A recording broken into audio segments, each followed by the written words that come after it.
Balance transfer வந்து நமக்கு எப்பவுமே எல்லா நேரத்துலையும் நமக்கு ஹெல்ப்ஃபுல்லாக இருக்காது. அப்போது இந்த லோன் அஸ்யூம் நான் ஒரு 5 இயர்ஸ் எடுத்திருந்தேன். 2 இயர்ஸ் நான் கட்டி முடிச்சிட்டேன். ரிமைனிங் 3 இயர்ஸ் இருக்கு இல்லையா, அந்த 3 இயர்ஸ்க்கான பீரியட் வந்து 14% 12% ரெடியூஸ் ஆயிடுச்சு. இந்த 5 லட்சத்துக்காக இன்னொரு 5 வருஷம் என்னுடைய சந்தோஷத்தை நான் அடகு வைக்க போகிறேன்னா அப்படிங்கிறதே முக்கியமான ஒரு விஷயமா நம்ம பார்க்க வேண்டியது. பாட்டுக்கு 3 லட்ச ரூபாய்ன்ற லோன் வச்சுருந்தேன். 3 லேக்ஸுங்கிறது 5 லேக்ஸாக ரோல் ஓவர் ஆகி 5 லேக்ஸுங்கிறது 10 லேக்ஸ் ஆகுது. நான் இன்னொரு வேல்யூ எடுத்து நான் அக்குமுலேட் பண்ணுறேன் அப்படின்னா that is not a real helpful.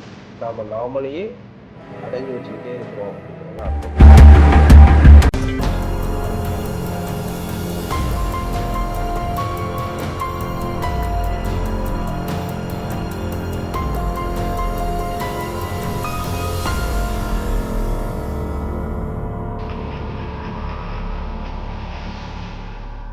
Balance transfer வந்து நமக்கு எப்போவுமே எல்லா நேரத்துலையும் நமக்கு ஹெல்ப்ஃபுல்லாக இருக்காது.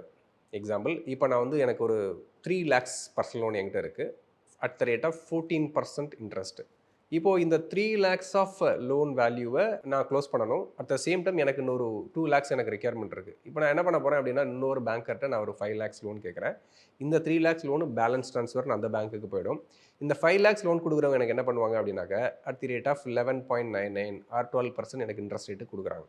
இப்போ இந்த இடத்துல 2 விஷயங்கள் எனக்கு ஃபுல்ஃபில் ஆகுது. ஒன்று, என்னுடைய ஃபண்டு ரெக்யர்மெண்ட் அடிஷ்னல் 2 லேக் ரெக்யர்மெண்ட்டை நான் ஒரு பேங்க்கர்ட்டேருந்து நான் வாங்கிட்டேன்.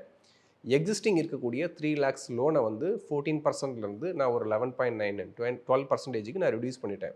அப்போது இந்த லோன் அஸ்யூம் நான் ஒரு 5 இயர்ஸ் எடுத்திருந்தேன். 2 இயர்ஸ் நான் கட்டி முடிச்சிட்டேன். ரிமைனிங் 3 இயர்ஸ் இருக்கு இல்லையா, அந்த 3 இயர்ஸ்க்கான பீரியட் வந்து 14%லேருந்து 12%க்கு ரெடியூஸ் ஆகிடுச்சு.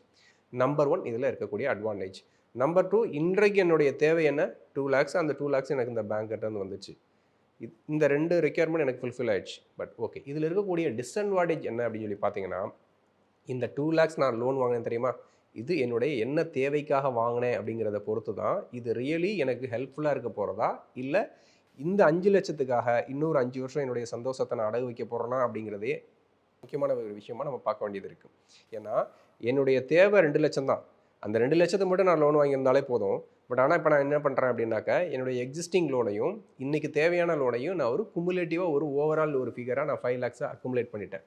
இப்போ இதே ப்ராக்டிஸை நான் என்ன பண்ணுவேன்னா, அடுத்த ஒரு 1 இயர்க்கு அப்புறமோ 2 இயர்க்கு அப்புறமோ எனக்கு எகெயின் இன்னும் 2 லட்ச ரூபாயோ இல்லை 3 லட்ச ரூபாயோ பிகாஸ் ஆஃப் ஃபினான்ஷியல் நீட் எனக்கு தேவைப்படும்.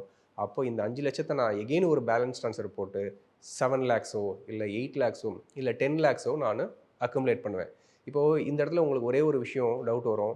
நான் பாட்டுக்கு 3 லட்ச ரூபாய்ன்ற லோன் வச்சுருந்தேன். 3 லேக்ஸுங்கிறது 5 லேக்ஸாக ரோல் ஓவர் ஆகி 5 லேக்ஸுங்கிறது 10 லேக்ஸ் ஆகுது. அப்போது நம்ம வந்து ஃபினான்ஷியலி ஸ்டேபிளாக ஆகிட்டு இருக்கிறோமா இல்லை ஃபினான்ஷியலி புவராக போயிட்டுருக்கிறோமா அப்படிங்கிறத நீங்கள் யோசித்து பார்த்தீங்க அப்படின்னா, ஃபினான்ஷியலாக நம்ம ஸ்டேபிள் ஆகலை, அன்ஸ்டேபிளாக தான் ஆகிட்டு இருக்கிறோம். ஏன்னா என்னைக்கு என்னுடைய கடனுடைய வேல்யூ இன்க்ரீஸ் ஆகி போயிட்டே இருக்குது, மவுண்டைன் மாதிரி பெருசாகிக்கிட்டே போயிட்டு இருக்கும்போது நம்ம எப்படி ஃபினான்ஷியலி ஸ்டேபிளாக இருக்க முடியும்?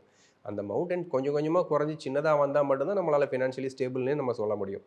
ஸோ ஒன்று மட்டும் தெரிஞ்சுங்க, அந்த பேலன்ஸ் ட்ரான்ஸ்ஃபர் அப்படிங்கிறது நல்ல வகையில் பயன்படுத்தணும் அப்படின்னா, என்றைக்குமே நீங்கள் உங்களுக்கு லோயஸ்ட் ரேட் ஆஃப் எனக்கு இன்ட்ரெஸ்ட் கிடைக்குதுன்றதுக்காக இந்த 3 லேக்ஸை நான் ஆஸ் இட் இஸ் ட்ரான்ஸ்ஃபர் பண்ணி இன்னொரு பேங்கருக்கு நான் 14 to நான் 12க்கு நான் கொண்டு வந்திருந்தேன் அப்படின்னா it's really is going to நமக்கு ஹெல்ப்ஃபுல்லாக இருக்கும். நான் இன்னொரு வேல்யூ எடுத்து நான் அக்குமுலேட் பண்ணுறேன் அப்படின்னா that is not a real helpful. நாம் நாமளையே அடகு வச்சுக்கிட்டே இருக்கிறோம் அப்படிங்கிறது தான் அர்த்தம். நன்றி.